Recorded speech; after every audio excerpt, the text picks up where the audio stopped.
When we become mothers, parents, our fire is burning at highest intensity. The conditions of our lives are extreme, hot, dry and windy, and the demand for fuel is so high that over time this combination provokes a real burnout. What can we do to avoid it, and is there some sort of preventative maintenance to stop this from happening in the future? My name is Sona. I'm a mom of 3 kids, 9-month-old twins and a 2-year-old toddler, and in this video I would like to offer you 10 tips that I use in my mom life to avoid burnout and really enjoy this stage of my life. Let's dive right into it. Number 1. The most important thing I learned in these 3 years of motherhood is to let go of the idea of bouncing back to pre-pregnancy person you were, going back to pre-kid version of yourself. I'm sorry to be the one to tell you this, but that version is dead.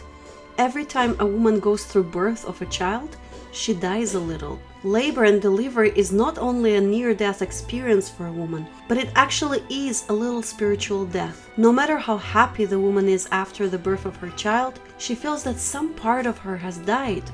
The person she was yesterday has perished, and now this new woman arises and we don't really know her that well, and we long for explanation and we don't find it, and we still have to live with this new person. And unfortunately, very often we women, usually out of fear, start seeking that old person in us, try desperately to get back to her, get into her skin, instead of focusing on the new version that is much more complex and interesting and important. Try to let go of your old self, no matter how great she was.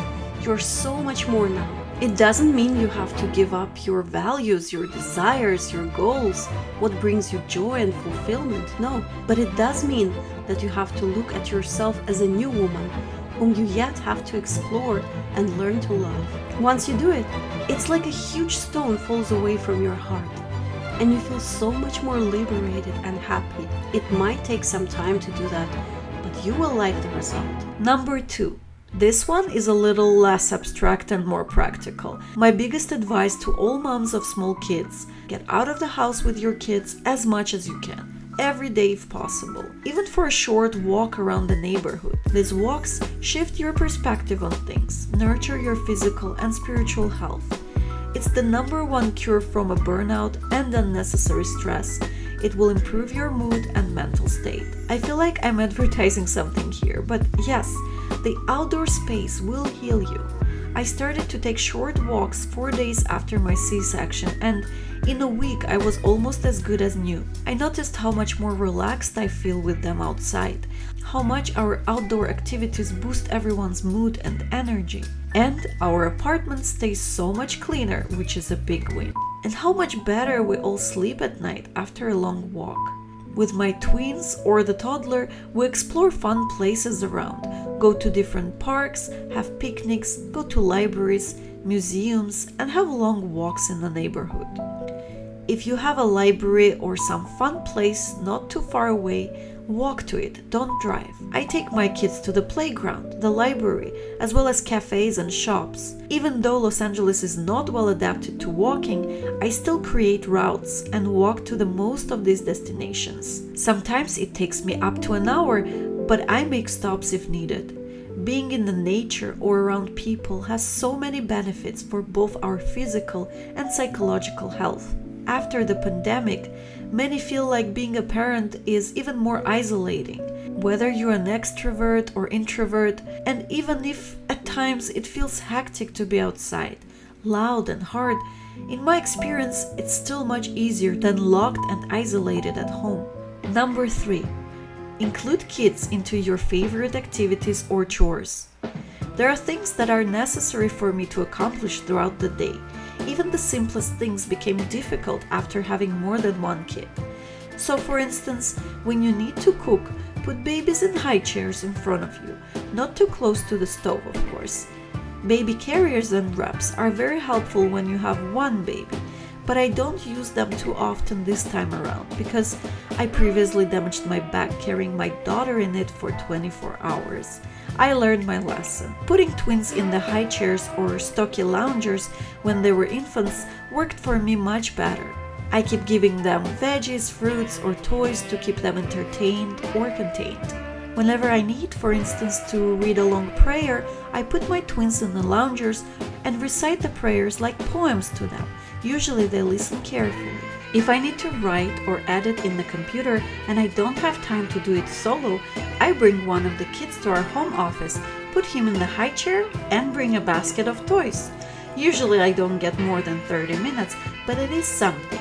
Also, my advice, do all the shopping in person with kids, not online. 1. It will force you to go for walks. 2. You will spend time with your kids. I know it's not the most ideal situation for concentrated shopping, but that's what women used to do for ages. They would take their kids to work and to shop and to visit family, friends, so there's nothing new under the sun. Number 4. Feed your spiritual self. If you're a new mom, there's no better time to focus on your spiritual needs than now. This is the time you need the universe on your side the most. Very often in postpartum, we're so focused on the physical needs, babies, ours, our partners. We're all exhausted, sleepwalking, barely connecting words into sentences. Yet, I notice so many times that when I focus first thing on my spiritual needs, and what I mean by that is a minute of prayer, a minute of meditation, a word with God, or whoever, whatever you believe in, one chapter of audio Bible, or just even some mindful look at the sky through your window, this sets me up for a greater day. If I can start my day with a prayer, I have already won. I know that I will have a better day. And I ask you to keep it simple here so you can do it even during the hardest, most demanding days. The way I also feed my spiritual self is by going to church every Sunday. As an Orthodox Christian, I always strive to do that, to receive communion every week. It changes me, transforms me, shifts my perspective on things every single week. And I do take my kids with me, even though it's not easy at all to control kids at church. Find something really meaningful to do once every week, a place you can go, a family or a friend you can visit who really uplifts you. Even have a phone conversation with someone you love, but do it every week. Talking to people helps. I wanted to mention here though that not all socializing is helpful. Find people who are not too intense, even if your lifestyles are similar, because otherwise you are going to feel drained after a short conversation with them. Everyone knows what I'm talking about. Better reconnect with your family members that you are comfortable spending time with, or old friends. Find new mom friends with good vibes. There are so many platforms where you can meet. Number 1, your neighborhood, local parks. I met many outstanding moms there who are my friends now. Playgrounds, children museums, kids section in the library, and many more. There are apps that help you to connect with local moms like Peanut. Let me know if you know other good ones. There are numerous great, very specific Facebook groups like Identical Boy Twins Moms Support Group. Maybe not exactly like that, but very specific. Number 5. Simplify your space. There are books, articles written about how simple living with less, helps to battle stress and anxiety. For me, as for the most people, visual clutter is difficult to witness. I don't bring much stuff home, not even toys. Of course, I love making our apartment cozier and more comfortable. I also love spoiling my kids, but I'm definitely not an every season decor person or every season new toys person, and I really like to see my space minimalistic.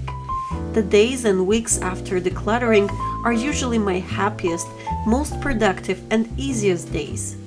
Instead of seasonal decor, I love buying flowers. They just lit up the whole living room kitchen space and boost my mood. I'm lucky to bring up my babies in an apartment because it's easier to maintain it, easier to clean up. Of course, it's also easier to see laundry, toys and gadgets piling up, but that's where I learned not to compromise and not to bring anything that is not essential, because I know that the less things we own, the more time for outdoor activities we have, more time for each other. Number 6. Make your peace with interruptions. In the ideal world, you will have a few scheduled hours a day of uninterrupted, focused work. But let's be realistic, it never happens to a mom. So in order to actually achieve anything throughout the day, you have to be okay with numerous interruptions. Even with this video, I'm having constant interruptions and basically working 5 minutes a day. Even if your work, for instance, on the computer requires great concentration, make small steps. 5 minutes of concentrated work, and then wait for other opportunities to arise. Once you let go of this notion that there has to be a routine within your day to work or do something productive, your life will become so much easier. You will start appreciating even those 5-10 minutes you get here and there. I get a lot of things done like that. Number 7. Art and literature therapy is very underrated.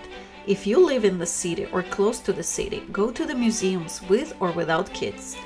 Going to museums became my favorite thing to do postpartum. I couldn't do it with my firstborn because of COVID, but with twins, my mom, who was visiting at that time, first time in the US, we went to every single museum in LA, except for maybe the Cold War Museum, but it's on our agenda.